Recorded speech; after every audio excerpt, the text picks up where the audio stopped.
Morning, good afternoon, good evening mga kaibigan Pilipino, OFW, FLM family, saan man sulok ng mundo tayo naroroon, ay pagpalain tayo ng Diyos bawat isa at gabayan tayo at pagkalooban tayo ng mahabang buhay. Agbyag ka, Francis Leo Antonio Marcos, ang nag-iisang pandemic hero ng sambayan ng Pilipino. Agbyag ka, Apulakay. Mga kaibigan, balatan natin ulit itong si Jake Magnus mga kaibigan. Tingnan nyo, grabe yung yung mga panyuyurak niya kay Apulakay natin mga kaibigan, no? 'Di ba? Ito, tingnan natin mga kaibigan to. Ito na lang yung mga modus ng mga ito mga kaibigan. Tingnan natin yung mga modus niya, ha? Tingnan mo, ha? Ayan. Para ako dahil totoo akong tao. Anak ng patuting. Mapagbalat kayo kang tao. Ahas ka. Yun ang totoo dyan. Yun ang real talk dyan, di ba? Bubulahin mo pa yung yung mga supporter ni Apulakay namin, ha? Talagang ang target ninyo, maisa-isa nyo yung mga supporter. Makuha ninyo yung mga supporter para sa mga pampersonal ninyong layunin. At mithiin. Pakinggan natin mga kaibigan kung ano pagsasasabi nito. Kasi dito, mangyuyurak na naman siya, eh. Ano po, saya, pinakita ko na, hindi mo ako yung ko. Ayan o. Ayan po. Ayan. Sa palengke, nakita ko sa palengke yan, eh. Kanya na rin po yan, ha.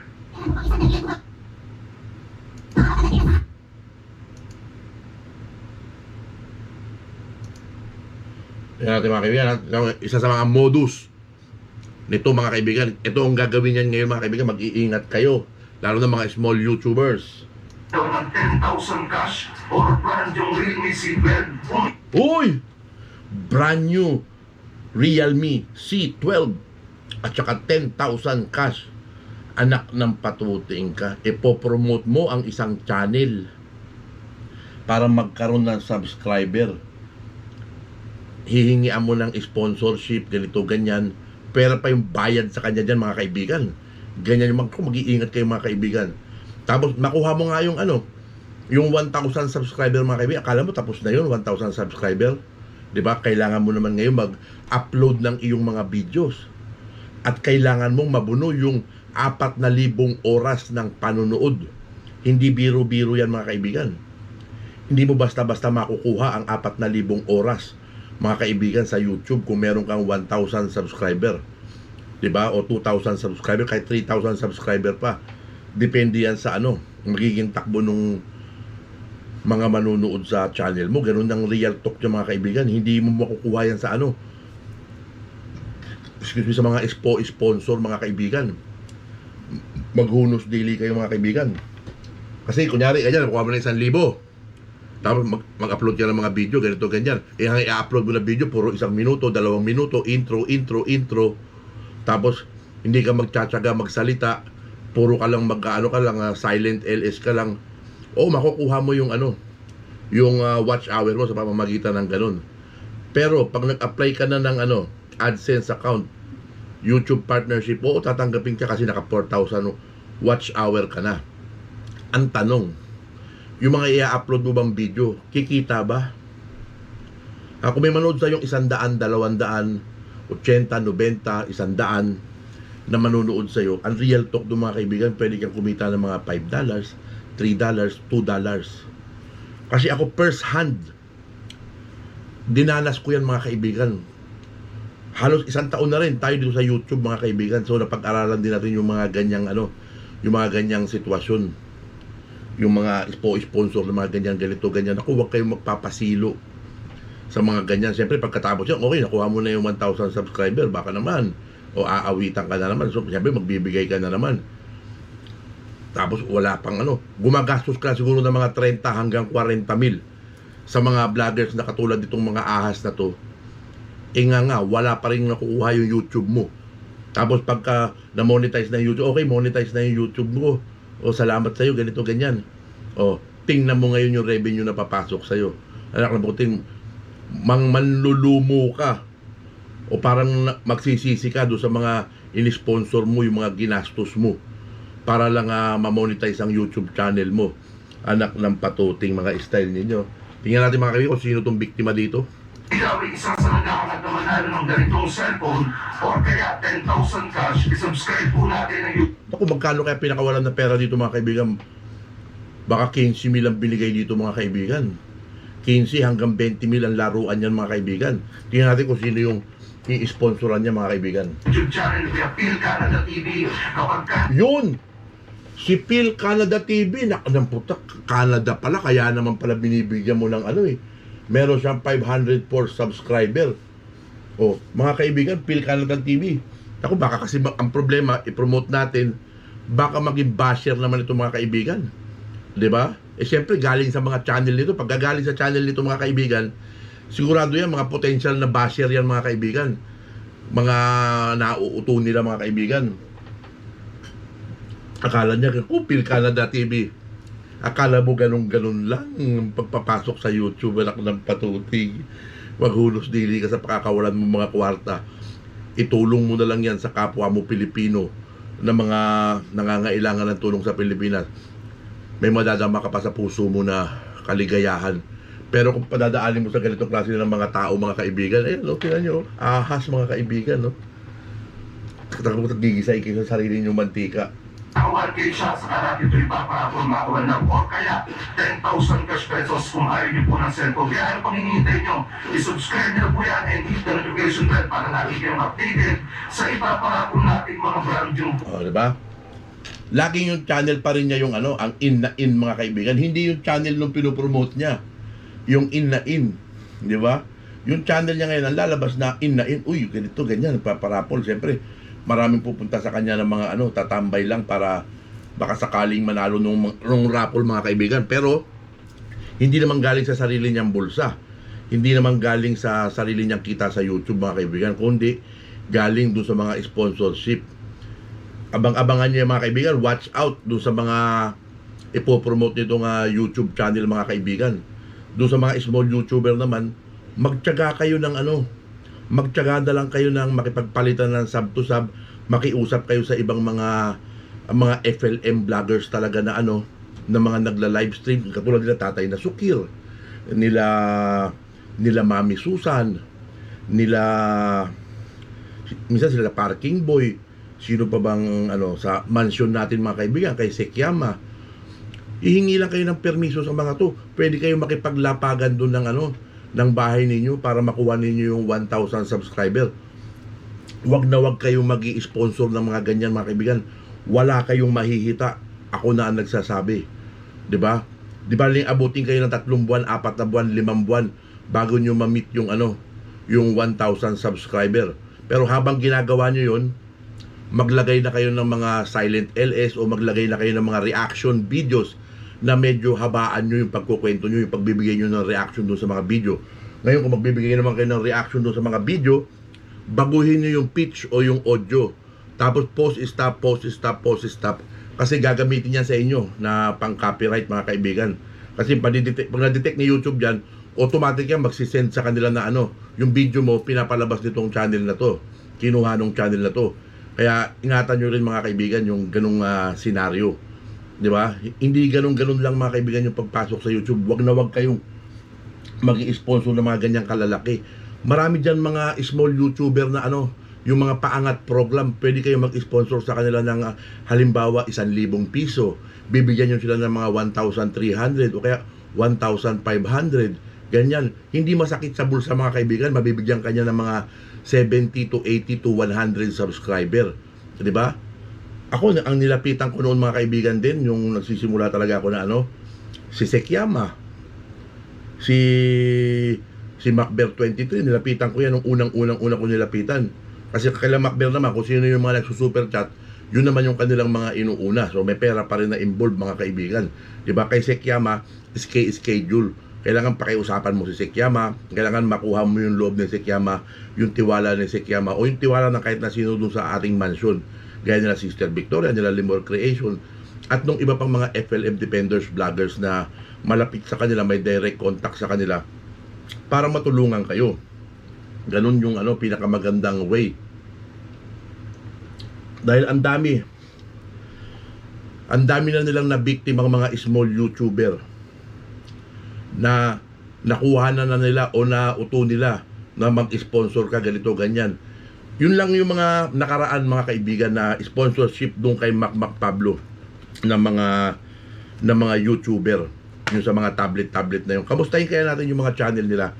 Bakit parang ngayon pagkatapos ng sponsorship nila, pagkatapos yung i-promote yung kanilang mga channel, pagkatapos yung mga kwartahan, ika nga, ganun na real talk na, pagkatapos yung kwartahan sa pamamagitan ng ganyang promote yung channel, bakit ngayon binabalikan nyo pa ba yung mga tao na yon? Kinakamusta nyo pa ba? O kamusta na yung YouTube mo? May mga follow up ano ba? Wala kayong pakialam, 'di ba? May pakialam lang kayo hangga't meron lang kayo nakukuhang pera sa mga nag-i-sponsor, 'di ba? Ang dami diyan mga kaibigan na magtiyaga lang kayo, marami diyan mga YouTuber na si Lino Can. Hindi ko lang alam kung ginagawa pa ulit ni Lino Can yung ganun. Si Lino Can, tiga Manila yun mga kaibigan. Mabait yun. Ganon yung sa kanya, kung gusto mo mag-sponsor ng, kunyari, mag-sponsor ka ng 3,000 pesos. Ang gagawin niya, pwede niyang hatiin ng 3 beses yung 3,000 mo, tagi 1,000. Papakarera siya ng kabayo para iba-iba yung pumupunta kasi sa kanya ng mga Pero gusto niyo sumali, sige mag-subscribe muna kayo rito, tapos nakapin yung nyo dyan, yung channel nyo, nakikita nyo kung ilan yung nadadagdag na subscriber.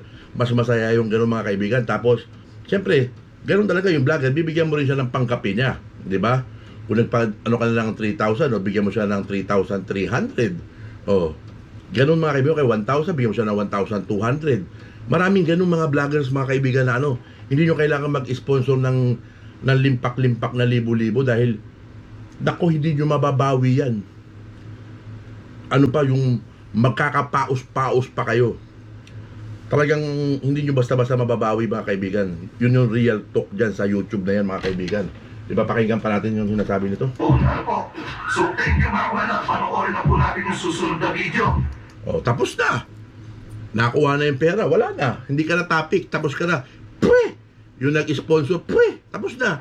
Yun lang yung halaga mo. Sa mga ganitong klaseng vloggers, wala na. Hindi katulad nung iba na talagang may oras ka talaga. Hanggat hindi na uubos yung parapol ng 1,000 mo, dire-diretso yung pasubscribe sa'yo. Dyan, ilan na makukuha mo subscriber dyan? 3, 10, 5, o 10,000 yung nilabas mo, o 15,000. Tapos mayain ka pa niyan pag uy, okay na pala, uy, watch hour. Pag, real talk, kung sino yung na dyan, na nakasubscribe kay Lolo Miguel na may mga small YouTuber na marami kayong video, kailangan marami kayong video. Ang kulang nyo na lang is watch hour. Tutulungan ko kayo sa watch hour. Walang bayad yan. Walang bayad. Ang bayad lang yan sa akin yung, halimbawa nag-live stream ka, i-promote mo lang yung channel ko, pero bibigyan kita ng libreng watch hour. Kahit 4,000 pa yung kulang mo sa watch hour, kung meron kang sapat na video, bibigyan kita. Ngayon, si Jessica TV FLM, nakarating sa akin na kulang pa siya ng watch hour para makumpleto niya yung yung 4,000 watch hour na kailangan niya ulit para ma-monetize ulit yung channel niya. So sinimulan ko siya kahapon. 1,000 mahigit ang kulang niya, or almost 1,000 kung hindi ako nagkakamali. Sinalang ko siya, nakasalang siya ngayon, di ba? Titingnan ko next week, baka makapag-usap ulit kami sa FFCI King of the Roads, kasi siya yung founder nun, di ba? Ng parang yan, FFCI International, parang ganun din yung na yan, sa US din nakabase itong si Nanay Jessica na yung in-unbox ni Ngak Pablo mga kaibigan na na sumama daw yung loob ni Ngak Pablo dahil hindi sumama sa kanya si Inay Jessica. Kasi si Inay Jessica mga kaibigan is solid FLM, sarado, nakakandado, hindi mabubuksan. Dapat ganun ang pagsuporta kay Francis Leo Antonio Marcos. Pag sumuporta ka, ikandado mo, isusi mo, itapon mo yung susi para wala na makapagbukas. Ganun ako mga kaibigan, yung sa mga una kong video. Yan ang sinasabi ko. Hindi biro-biro mag-YouTube mga kaibigan. Tignan nyo ngayon, medyo wala akong tulog na sinuot-suot ko tong mga damit na nangalkal ako sa basura kahapon. Nakakita ko ng mga 4 yata na na mga damit. Doon sa may yung tapunan ng ng mga damit. Pag doon sa lapag lang, kalkalin mo, pwede mong kalkalin. Mamili ka ng mga kasya sa'yo. O, kita mo, nilabahan ko lang kahapon. O, okay na. O, di may pang YouTube na ako mga kaibigan, pulot lang. O, ganyan ang diskarte dito mga kaibigan. O, diba? Sabi ko nga kay Nanay Jessica naku, Nanay Jessica, Jordan 12 ang kapalit dito. Sabi ko, nagulat yun. Nagulat yun. Ibig sabihin, dala na ang isang Nanay Jessica sa mga ganong klase ng modus ng mga vloggers na promote your channel.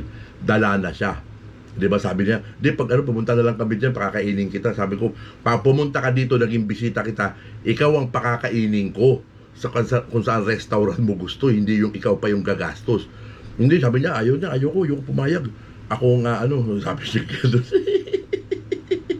kasi nga, tinitingnan ko yung magiging reaction niya. Ayun, at least, aware na siya sa mga ganyang senaryo sa YouTube. So, free watch hour, kaya kong ibigay yan. Maraming makakapagpatunay niyan. Nakasalang siya. Ilan yan? Ang dami niya, no? So, ang problema mga kaibigan, ayoko tingnan kasi yung mga umpisang mga video mga kaibigan, putang mukha ni ngak-ngak yun na doon, kasama ni ngak-ngak palagi kasi nanay-nanayan niya ngak-ngak dati to Diba? Sabi nga sa akin ni Inay naku, kung alam ko lang talaga ng mga Judas Barabas sa ahas yung mga yan, yung pinadala kong package sa kanya, hindi sana na ipadala. Kaso sabi niya, wala na akong magawa kasi nung December pa yan niya pinadala. Nung Pasko pa mga kaibigan, nung okay pa yung lahat mga kaibigan. Sabi niya, hindi ko yan ipapadala sa kanya dahil mabait siya sa akin o mabait ako sa kanya. Pinadala ko sa kanya yan dahil supporter at tagapagtanggol siya ni Francis Leo Antonio Marcos. Yun ang sabi niya sa akin, tagapagtanggol siya ni FLM. Diba, kung bumalik na dyan noon at nasa kanya pa yun, hindi raw niya ipapadala yun kahit anong mangyari. Diba, galit na galit nga si Inay dyan sa dyan sa kay Ngak-Ngak Pablo mga kaibigan. Mag-iingat tayo sa mga tao na yung mga kaibigan, ha? So yun, masupasok sa inyo mga ulit. Ano po, ipapakita ko po si... Wala na akong kwenta yung papakita niya mga kaibigan Kumbaga, panghahamak, pangyuyurak sa pagkatao ng isang Francis Leo Antonio Marcos. Ang pinoprovoke nila, ang gusto nilang ipamukha sa mga tao na isang Francis Leo Antonio Marcos ay walang halaga, walang pera, walang walang ganyan, walang ganito, walang ganyan. Yun ang pinoportray nila, yun ang gusto nilang ipamukha sa mga tao. Pero yung mga solid FLM worldwide at yung mga bagong mga subscriber ng ating mansyon, yung mga bagong nakakakilala kay Francis Leo Antonio Marcos ay matatalino na ngayon mga kaibigan. Hindi na basta-basta maniniwala rito. Ang dami naglabasan ulit mga kaibigan ng mga FLM supporters. Makita nyo naman mga kaibigan yung Francis Leo Marcos Updates na channel mga kaibigan. Diba? Ang dami nagpa-member mga kaibigan. Kasi ginawa, siguro sabi ni Apple kay kung i-enable mo yung join button, gawin mong pangmasa. May $1, $1.99. Tingnan natin mga kaibigan kung ilan yung join button doon mga kaibigan. Kasi iba-ibang account to Francis Marcos Update. Okay. So tingnan natin tong channel mga kaibigan. Tingnan natin yung join button mga kaibigan. $99 $0.99 yung unang members na yung bronze mga kaibigan. Tapos yung silver is $199 Canadian dollar a month. Ito mga kaibigan. Tapos yung gold $299 a month mga kaibigan, di ba? Kaya ang daming mga supporter mga kaibigan yung nagpa-member, yung talagang nagkukubaho, nagpapaturo pa kay Sekiyama. Doon ka lang makakakita ng excuse me, ng mga supporter mga kaibigan na na kung magpaturo Sekiyama, gusto ko magpa-member Sekiyama, gusto ko magpa-member. O, di ba? Kasi nakita ng mga tao mga kaibigan na karapat dapat na tayo magpa-membro sa channel ng isang Francis Leo Antonio. Bakit? Dahil sa kanyang kabayanihan at sa patuloy pa niyang ginagawang kabayanihan para sa sambayan ng Pilipino mga kaibigan. Di ba? Kung magpapakawala kayo ng pera, tutulong kayo ng donation sa Francis Leo Antonio Marcos kasi subok na, kilala na, alam na natin na kung saan napupunta yung ating mga pinagbabayanihan. Kasi yun ang napaka-importante niya mga kaibigan Alam mong may napupuntahan. O yan, nagbigay ng 50 kaban dito, 100 kaban dito, o namigay dito, namigay dyan. Alam mong, nagpadala ka ng bukal sa loob na tulong.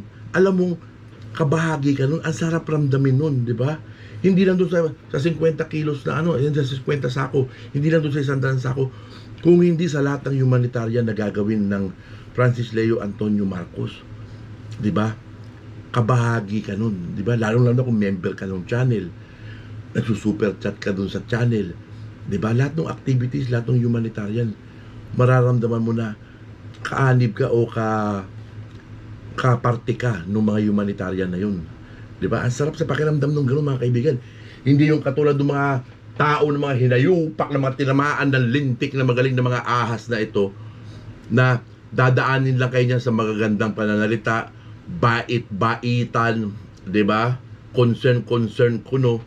Pero pag wala na yung mahihita sa inyo, wala kayo pansin dyan sa mga yan, anak ng patuting. Sigurado yan, subukan nyo, mga kaibigan. Mag-try kayo na kunyari 10 sa inyo o 50 sa inyo na makakapanood nitong video na to, o 100 sa inyo na makakapanood ng video na ito. Mag-practice kayo na gawa kayo ng small YouTube. Tapos gagamitin nyo yung yan sila ngak-ngak, itong sila jokla, basta itong mga tridor, itong mga ahas, na magpapapromote kayo ng channel palagi, o magpapajacket kayo, o magpapaano kayo para makapaglapag kayo ng link nyo, nang hindi kayo magsusuper chat, hindi kayo magpapamember sa kanilang channel, at hindi kayo magi-sponsor ng kahit na ano. Yung talagang normal lang na flow, di ba? Yung kung tingnan natin kung yung sa 100 na magsusubok, kung may papansinin sa inyo, di ba? Na i-promote yung channel nyo gaya nung ginagawa nito na nang walang sponsorship, walang ang sasabihin lang sa inyo, sige, maglapagan lang kayo dyan. Kung bigyan ka ng jacket, yun ang dyan, yun ang tanong dyan, di ba?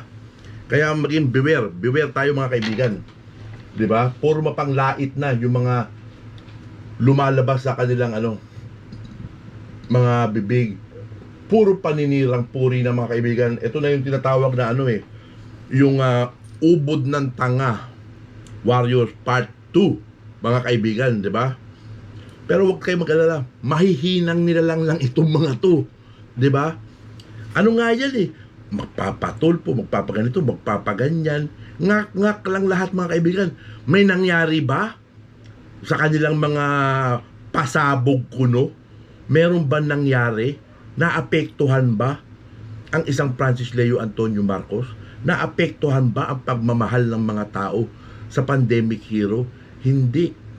Bagkus, lalong naging masigasig yung mga tao sa pagsuporta kay Francis Leo Antonio Marcos, dahil tayo, ang ating iniidolo, ang ating mahal na si Francis Leo Antonio Marcos, ay ayaw nating may umaapi, ayaw nating may nangyuyurak sa kanyang pagkatao, dahil kinikilala natin ang kanyang kabayanihan nung panahon ng pandemya. Hanggang sa mga oras na ito, yung ginagawa niyang kabayanihan, mga kaibigan, ay talagang ubod na pinahahalagahan nating FFCI worldwide.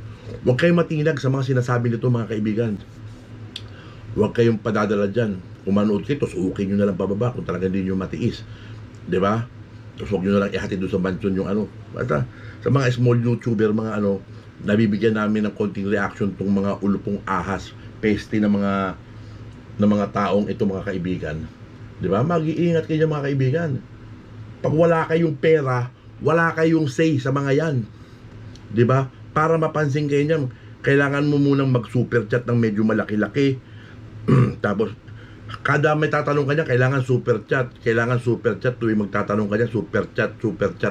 Ganun ang gagawin style nitong mga to. At gagamitin nila para magkaroon sila ng mga supporter is yung promote your channel, sponsorship, super chat, pa-member, di ba? Nang wala ka namang mahihita, di ba? Makapag-ambag ka sa kanila, makapag-sponsor sa kanila, ang bubusugin mo lang ay yung mga bulati lang nitong mga to. Pero sa ating mansyon, sa Francis Leo Marcos Updates, mga kaibigan, ang bubusugin natin dito ay masang Pilipino, di ba? So yun lang, mga kaibigan, yung vlog natin ngayon. Medyo yung sumpong ng anxiety ko, Kaya medyo wala tayo yung wala tayo masyado nung ganun mga kaibigan kasi nasa mood yun mga kaibigan eh. Kaya magandang umaga, magandang tanghali, magandang gabi. Pilipino, OFW, FLM family, solid. Saan man sulok ng mundo tayo naroon, ay pagpalain tayo ng Diyos bawat isa at pagkalooban tayo ng mahabang buhay. Agbyag ka, Apo Lakay, Francis Leo Antonio Marcos, agbyag po, Apo.